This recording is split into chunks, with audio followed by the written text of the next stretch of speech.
من يهده الله فهو المهتدي ومن يضلل فلن تجد له وليا مرشدا. أشهد أن لا إله إلا الله وحده لا شريك له. أشهد أن سيدنا وحبيبنا ومعلمنا محمدا عبده ورسوله. أدى الأمانة، بلغ الرسالة، ونصح الأمة، وجاهد في الله حق جهاده حتى أتاه اليقين. اللهم صل وسلم وبارك على هذا النبي الأمين وعلى آله وصحبه أجمعين ومن تبعهم بإحسان إلى يوم الدين. اللهم اجعلنا معهم يا رب العالمين. اللهم آمين. أما بعد، السلام عليكم ورحمة الله تعالى وبركاته. وعليكم السلام. Alhamd is the utmost form of gratefulness. We give alhamd to Allah subhanahu wa ta'ala, and we thank Him and we praise Him for making us Muslims. For the top ni'mah that you can have is Islam. And we ask Allah subhanahu wa ta'ala to protect us from the evil within the human soul, within the inner soul. Ameen. We ask Allah subhanahu wa ta'ala to bless and honor our beloved Prophet Muhammad sallallahu alaihi wasallam, a man who struggled throughout his life to deliver the message of Islam and to fulfill his mission to give us this beautiful deen, the deen of La ilaha illallah Muhammadur Rasulullah. Ask Allah subhanahu wa ta'ala to bless his family, his wives, his children, his friends and companions, and all those who contributed in this message of Islam. And we ask Allah subhanahu wa ta'ala to make us together with them in the highest paradise of Al-Firdaus. Allahumma ameen. يقول ربنا سبحانه وتعالى لنبيه الكريم. Allah addresses his Prophet Muhammad sallallahu alaihi wasallam and he's telling him, وَإِنَّكَ لَعَلَى خُلُقٍ عَظِيمٍ. خُلُق. The mufrad, the word singular, khuluq, is the plural of akhlaq. We all know akhlaq. And he's telling him, Ya Muhammad, Allah had created you upon a great khuluq. Your akhlaq is way up here. But then we look at the seerah of Muhammad sallallahu alayhi wa sallam. And then he says in a statement in Hadith Sahih, that he says, إِنَّمَا بُعِثْتُ لِأُتَمِّمَ مَكَارِمَ الْأَخْلَاقِ. I was sent to complete the best of akhlaq, the best of moral characters. And this causes us to ask a question. Ya Rasulullah, why you are telling us I was sent to complete? If you complete something, it has to exist before, doesn't it? So I had to go and research. What is the akhlaq that existed before? That the Prophet Muhammad ﷺ came to complete and make better. And this takes me, and inshallah will take us in this khutbah, into the akhlaq of the Arab before Islam. Have you ever given that a thought? Have you ever thought about the akhlaq of Abu Lahab and Abu Jahl, of Al-Mughira, of all these characters that we hear about in the seerah and their akhlaq? Well, let us together, inshallah, go on this journey today of akhlaq al-Arab qabla al-Islam. We know that the Arab society had a lot of wrong things in it. They had a lot of zulm, oppression. Some of them committed zina, fornication, and some of them engaged in slave trade and a lot of things, a lot of evil things. But then I realized it was not all of them. It was a specific class of people. The Arabs in their collective, they honored akhlaq. To my surprise, Abu Sufyan was the president of Mecca fighting Muhammad sallallahu alaihi wasallam. He was against him. Yet Abu Sufyan never lied in his life. The kafir Abu Sufyan never committed zina in his life.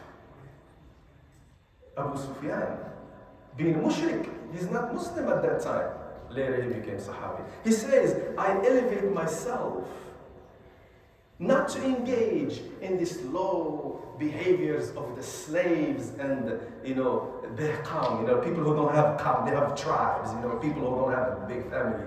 The qabila, the qawm was a big thing to respect.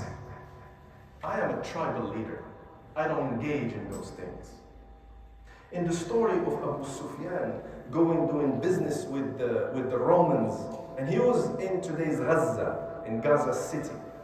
He was doing business. When the Roman king Hercules received the message of Muhammad sallallahu alaihi wasallam, when he told him, "Assalamu ala man ittaba al-huda," peace be upon those who follow guidance from Muhammad.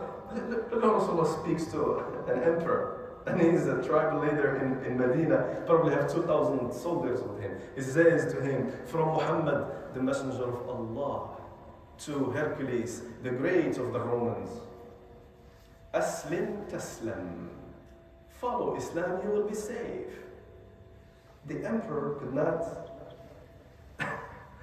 he did not know who Muhammad is. I mean, this is not the Persian Kisra, the Khusro of Bilad Fares. He doesn't call a name, tell him, oh yeah, no. This is someone who was unknown to the current powers. Maybe this is a little bit question. So, when he was reading his letter, and the Nabi Sallallahu Alaihi Wasallam chose to write him some ayat from the Quran. قُلْ يَا أَهْلَ الْكِتَابِ. You believe in Jesus. We are Muslims. I am Muhammad Sallallahu Alaihi Wasallam. I am telling you that he's reciting in the ayat. Come to a common word between you and us, that we worship Allah alone. And we don't make shirk with Allah subhanahu wa ta'ala. The emperor or the king of at those times was a very wise man. He was a religious man. He was on his way from Homs, where he had fought the Persians and he won a battle. And he told his followers, his generals, his armies to walk on foot from Homs all the way to Damascus. That's where he was at that time. He told them we should walk on our feet to give thanks to God for giving us this victory. And when he arrived in Damascus, he was reading the letter of the Prophet Muhammad ﷺ, where this man who is unknown in Arabia, a desert city that nobody knows about, is telling him, Aslim taslam, follow Islam, you will be safe. Him being a wise man said, I have to know this person who's writing me this letter. So he asked his counselors, mustashars, he says, I need someone from Arabia to ask about Muhammad ﷺ. Someone who writes this style, who writes this letter, is not a common person.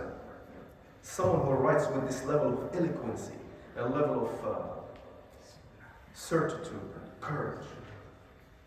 He has to be a special person. So they were looking for Arabs all over Bilad al-Sham, which includes Palestine, Lebanon, and Jordan and Syria these days. They were looking, and guess who they found? They found the caravan, al-Qafila, the caravan of Abu Sufyan in Gaza. And they went to him and says, the king wants to speak to you.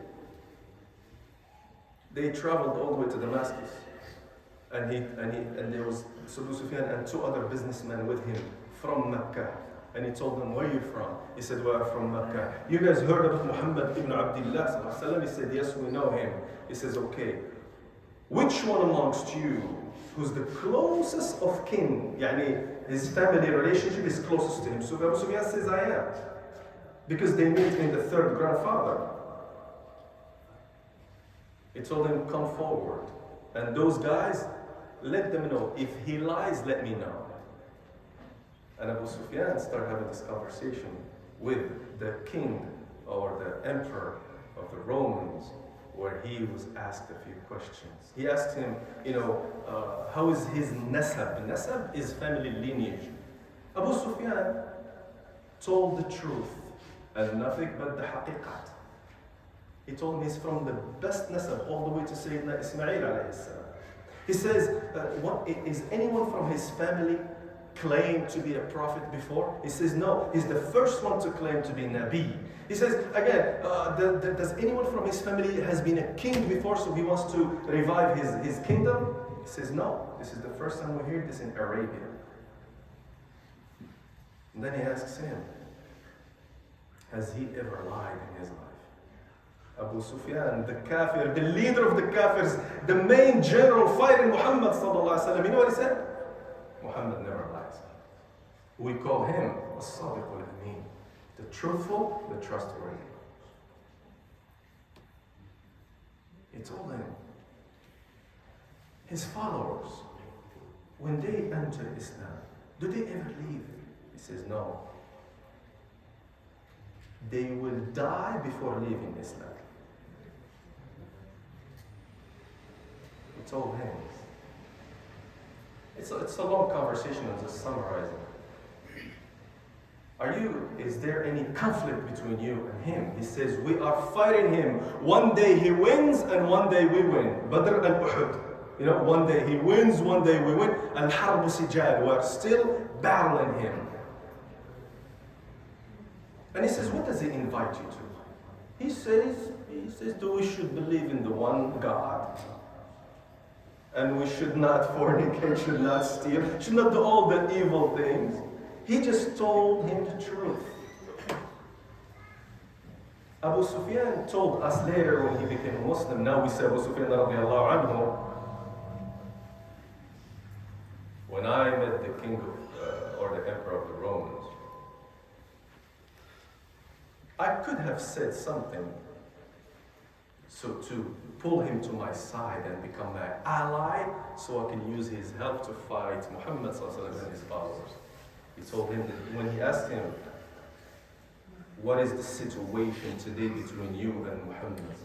He told them, we have a truce, a peace treaty. A peace, sulh, they know the word sulh, musalahat between them.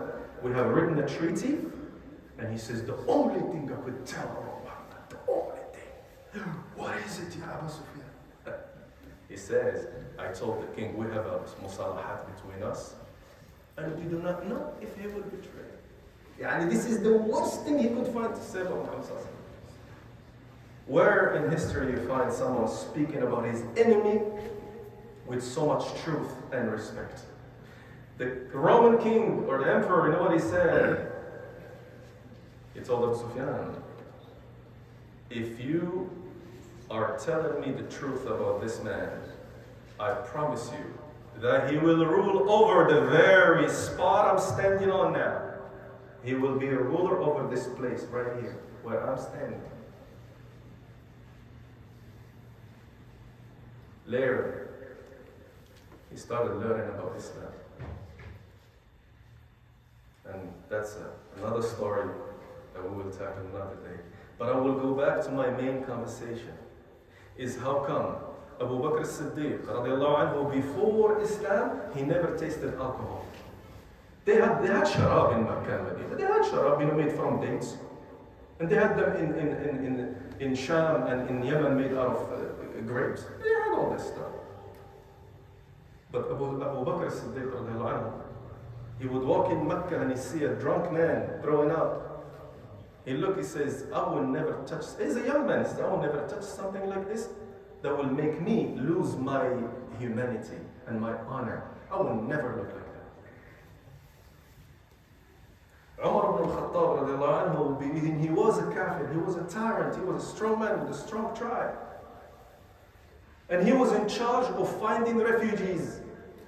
When the Muslims were fled in Mecca to go to Africa, because Islam reached East Africa before it reached Medina. That's the honor that the East Africans should be proud of.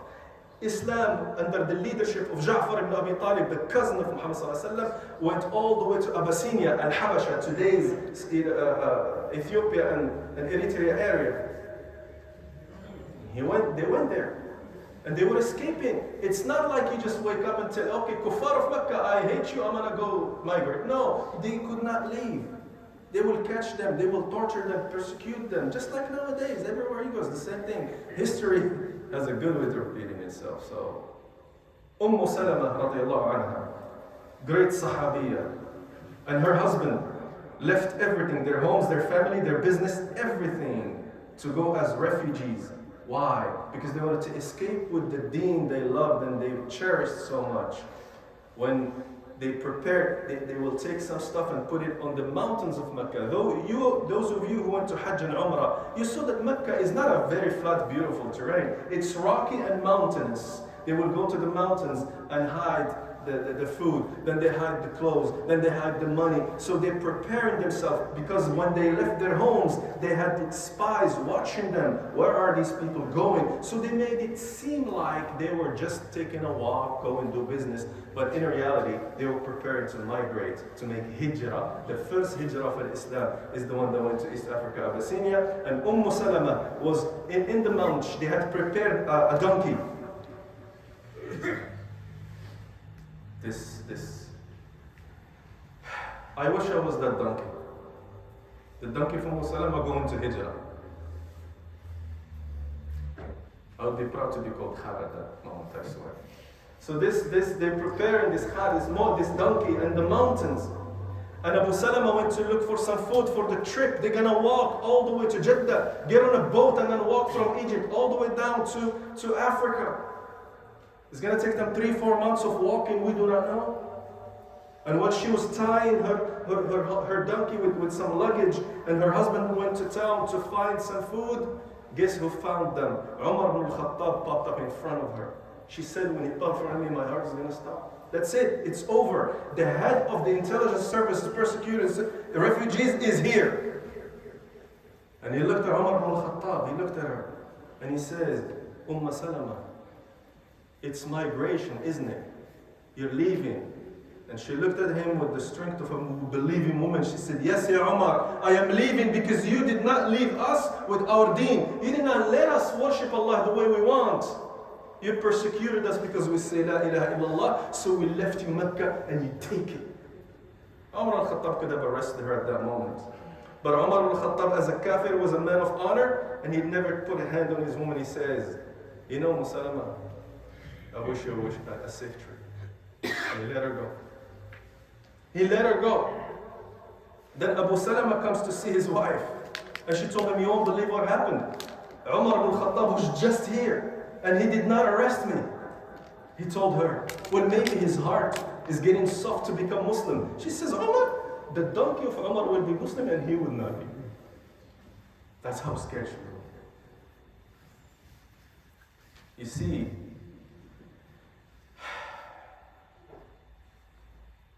when Nabiyyina Muhammad went to seek asylum in Ta'if, and the leaders of Ta'if didn't want to give him asylum, and instead they have the kids throw rocks at him.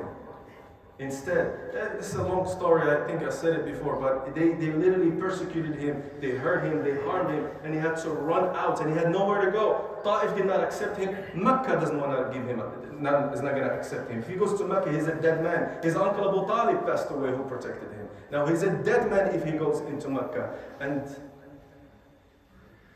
when he was sitting in that garden, bleeding, thirsty, it was two kuffar who told their slave, take this grapes, angur. He put some angur in a plate and just go take some plates for that man. They had rahmat for this man. These kuffar people. So the akhlaq of the kuffar sometimes are better than the akhlaq of the Muslims today. Unfortunately. When Muhammad went outside of Mecca, he could not go back to his hometown. He started writing letters to the tribal leaders. Anyone would give me protection from the kuffar. Two of them refused. One of them accepted. His name is Al-Mut'im ibn Uday. Al-Mut'im ibn Uday sent a letter back to Muhammad. He told him, don't worry, you'll be safe. They asked him, you're going to protect Muhammad, the enemy of Mecca? He told him, he asked for my help. I cannot say no. You know why? Because I'm a man of honor. If someone asks for my help, I never say no. Mut'im ibn Uday was a big time kafir of Mecca. You know what he did? He asked his 10 boys, 10 men. He told them, oh my children, wear the armor of war. They start wear armor, swords, spears, helmets, everything. These guys are going to war. I said, Dad, are we going to war? He says, we go into something worse than war. We're going to protect enemy number one, Muhammad sallallahu alaihi wasallam. And they went to the outskirts of Mecca. They received Muhammad sallallahu alaihi wasallam. They walked him into Medina. The entire leadership of Mecca does not want to accept this. He told them, listen, Muhammad is under my protection. If you harm him, you will be awarded with my tribe. A kafir man who protected our Prophet sallallahu alaihi wasallam. Because they were honorable people. He told him, Ya Muhammad, where do you want to go? He says, I want to go to Kaaba to make my tawaf and pray 2 rak'ah. And then he took him home. And he was under the protection of Al-Mut'im ibn Ubayd, and the Prophet ﷺ never forget that. He never forget this honor of this man. When they captured the mushrikeen in the battle of Badr, about 73 kuffar in the hands of the Muslims, when they caught them, and Mecca starts sending letters to release them, Muhammad ﷺ said, if Al-Mut'im ibn Ubayd was alive and he asked me, I would release them for free. Just to return the favor. Kuffar of Arabia, they were not all savages. Many of them had honor. We could go on and on and on with these stories. I'll tell you one last one. When Muhammad ﷺ was victorious and he opened Mecca, a lot of people came to enter Islam, and Rabbuna subhanahu wa ta'ala revealed, إِذَا جَاءَ نَصْرُ اللَّهِ وَالْفَتْحُ وَرَأَيْتَ النَّاسَ يَدْخُلُونَ فِي الْأَفْوَاجِ. And you saw the crowds of people coming to Islam. Islam is victorious. A lot of people coming to Islam. And what you gonna do, Ya Muhammad, now? فَسَبِّحْ بِحَمْدِ رَبِّكَ وَاسْتَغْفِرْهُ إِنَّهُ كَانَ تَوَّابًا. Now it's time for ibadah and khushu'. And Abu Bakr as-Siddiq started crying. He told him why. He says, when this ayah was revealed, I know it was Muhammad, I know he's gonna die. He just told us, Islam is victorious. Allah is telling him to go to tasbih. That means his message, his mission is finished. Because Abu Bakr understood. When he got a lot of people entering Islam, one of them was the wife of Abu Sufyan, Hind, the one that caused the death of Hamza ibn Abdul Muttalib. The uncle of the Prophet ﷺ was killed based on her commission. And when she was amongst the women wearing niqab, her face veil, she was a group of women, and they came to give bay'at to Muhammad ﷺ, to give me pledge of allegiance. And he told them, he said, these ladies are here to be Muslims and follow you. He told them, okay, I command you to say, Ashhadu an la ilaha illa Muhammad Rasulullah, that you witness that I am the Prophet of Allah. They say, we witness. He told them that you witness that all the pillars of Islam, and that you do your salat, you do this. He said, yes, we will. All these women are agreeing. And he told them that you fast Ramadan, yes, we will. That you give zakat, yes, we will. That you go to Hajj, yes, we will. And then he said that you should not steal. The lady says, yes, we won't. And then that you should not fornicate. وَلَا تَزْنِينَ, you don't commit zina. Before the ladies said, yes, we will, a woman stood up, angry, and told him, Ya Rasulullah, we don't do that. How dare you mention the word zina in front of us? We are free tribal women. We do not commit zina before Islam or after Islam. And then Muhammad sallallahu alaihi wasallam, I know from your voice you're Hind. The killer of his uncle that he had forgiven. You see? So if the kafir woman does not commit zina, what are you going to tell to all these Muslim people nowadays? I have real life examples. What I see nowadays. My sister called me, she says, back in the day we used to be scared to marry our daughters to some man, and hopefully he's a good man. Now she said, I'm scared for my boys nowadays. You know how the family laws in this country are, and other countries. It's another conversation. When a Muslim woman spends so many years with a man, has children with him, and one day she's dragging him in the family court system for alimony and child support and false accusations. These are Muslim women of nowadays. Where a Muslim woman protected the Prophet Muhammad ﷺ with her own body. In the Battle of Uhud, she was hurt in the shoulder. I will tell you her story, Imara, one time, inshallah. And she told her sons, today you shall not live if something happens to Muhammad sallallahu alaihi wasallam. She protected the Prophet with her physical body. A woman putting her body between Muhammad sallallahu alaihi wasallam and the attackers who are throwing swords at him.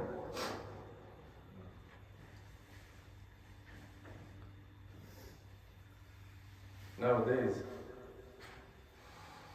I'd rather be quiet. Where I'm from, they had the persecuted political activists many years ago. And one of them they took her husband. She got married at 18, had a boy at 19. At 20 years old, they took her husband. 20 years. 20 years they jailed him. She did not know where he was. Every time she goes asking the government offices, they told her, we don't know where he is. We don't know. We don't know. We don't know. For 20 years, she thought her husband died. She was very poor, had nothing. She took a job here in the US in Virginia. She came to work as a babysitter. And after 20 years, they called her. They told her, your husband is just appeared. He got released, something with the UN, blah, blah, blah. So he came out. And that woman flew back to Morocco. At the airport, he went to receive her. She threw herself on his feet. She's kissing his feet. She didn't see him for 20 years. She stood for 20 years making dua that Allah brings you back to me.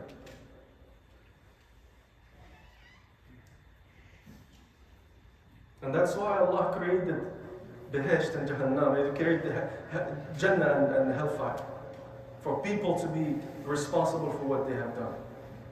So ya akhi, my last message today is, if the kuffar had better akhlaq, we should be better than them. We should be better than them. We should follow the akhlaq of Muhammad sallallahu alaihi wasallam and his companions.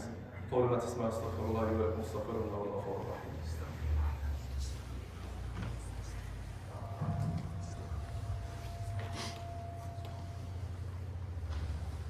الحمد لله وكفى والصلاة والسلام على حبيبه المصطفى ومن على دربه اقتفى.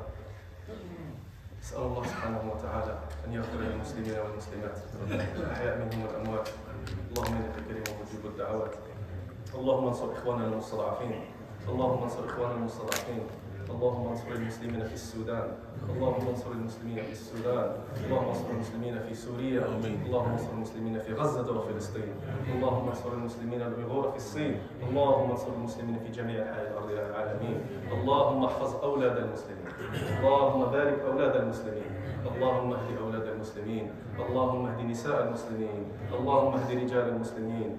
عباد الله، إن الله ورسوله يصلون على النبي يا أيها الذين آمنوا صلوا عليه وسلموا تسليما. اللهم صل على محمد وعلى آل محمد كما صليت على إبراهيم وعلى إبراهيم، وبارك على محمد وعلى آل محمد كما باركت على إبراهيم وعلى آل إبراهيم في العالمين إنك حميد مجيد. قوموا إلى صلاتكم يرحمكم الله.